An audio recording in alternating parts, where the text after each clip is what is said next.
was in my first career, my first job out of college at Wink TV, and I had only been on the job for about 4 or 5 months, and my boss, who was the director of promotions, got notice that there was going to be this organizational meeting for an organization called Florida Public Relations Association.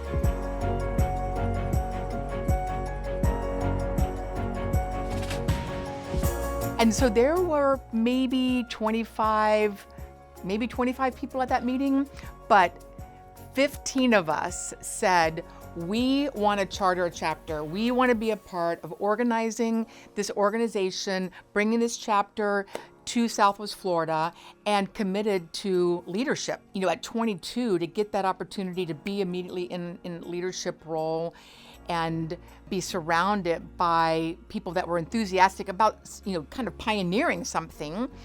It was just, to me, a great opportunity that I value so much.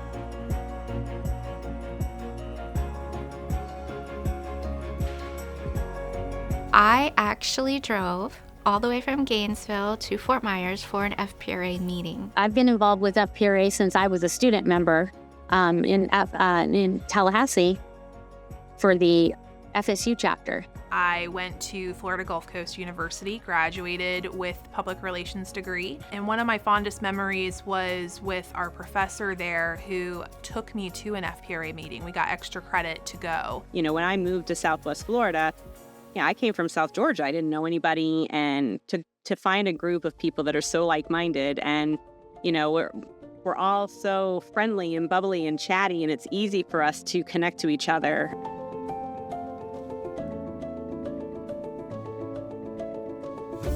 I can remember starting off my career literally typing press releases and then having to retype them. So, I went through all the stages of evolution. So I did start a newsletter for my board members on my little Apple Macintosh, that little box about this big, just to keep everyone informed and aware of what all of the different committees were doing, and we had a lot of fun with that. We had these things that were called fax machines, and we would send out a fax. And so, the fax wasn't very fancy, but we would send out fax if we had to send out something, quickly. We also didn't have cell phones then either. We would send out email newsletters to members, and one of my jobs was to then call them on the phone and see if they got the information about the upcoming meeting. This was all before social media, so that was really how we got the word out. And we're getting into kind of the Google Drive space and sharing information that way. Social media obviously was out and had been out for a few years, so we were leveraging that as well, but not to the extent that it can be now or is now. For communications for the chapter, one of the things that stands out is that the year that I was president, we established a professional paid Canva account so that we could really elevate and really streamline the branding of our chapter. So during COVID, obviously Zoom became, one of the words of the year, let's say. So anyone that wasn't already familiar with operating virtually, they got a very quick lesson in how to do it. We were able to put on webinars through Zoom on a monthly basis to keep delivering educational content to our membership and our constituents. As technology is developing, we're able to look at not only things like clicks and views and impressions and ad revenue dollars, but also words that people are using our platforms like Muckrack and Notified. And so really dialing into that data to enhance our abilities to practice public relations.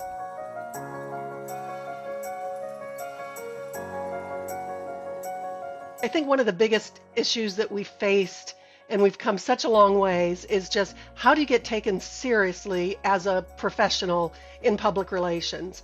Because we're not just party planners, we are serious communicators that help advance the reputation and causes of our organizations.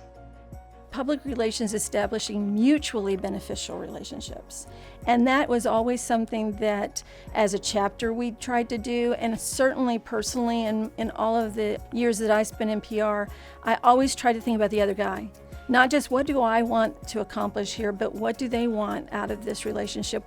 It forces, I think, PR professionals to have to really think outside of the box and be more creative to get in front of all of the noise, because there's so much out there and so many people think they understand what public relations is and that they can do it.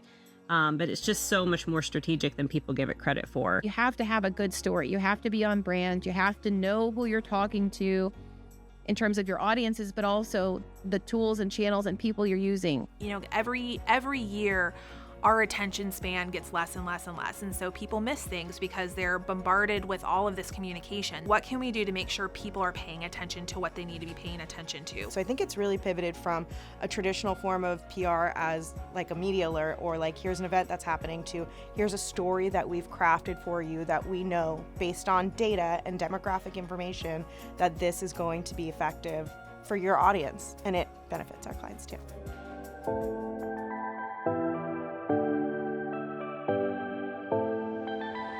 The people are the main benefits. I mean, basics of public relations are relationships. And I think that that's the beauty of being a member of FPRA as a student or a professional, is the relationships that you gain. Oh gosh, I hope I'm not going to get emotional just because I've been a member for so long, and our chapter is very special. I just have friends that I made when I first joined 29 years ago that I've remained close to, and not just professionally, but also personally. If you ask my husband when friends are like, what are Lisa's hobbies? He's like, oh, FPRA, you know? So I think it's something that I'm very passionate about as far as, you know, helping other people succeed as well. This is a very talented bunch of professionals, probably one of the most talented group of people I have ever been associated with, and we know how to get shit done. And that is amazing to watch year after year after year. First of all, we were coming out of the 80s and big hair was it. It was like, don't go there if you don't have big hair.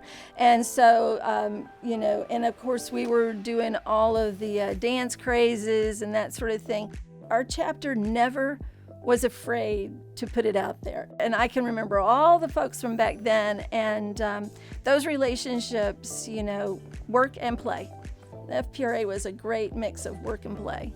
You know, you learn things in books, but you really learn everything from the relationships in FPRA, the friendships that I've made, all of the, you know, events and meetings that I went to. I've learned so much. It's just been an awesome experience, and it's exciting to be celebrating its anniversary.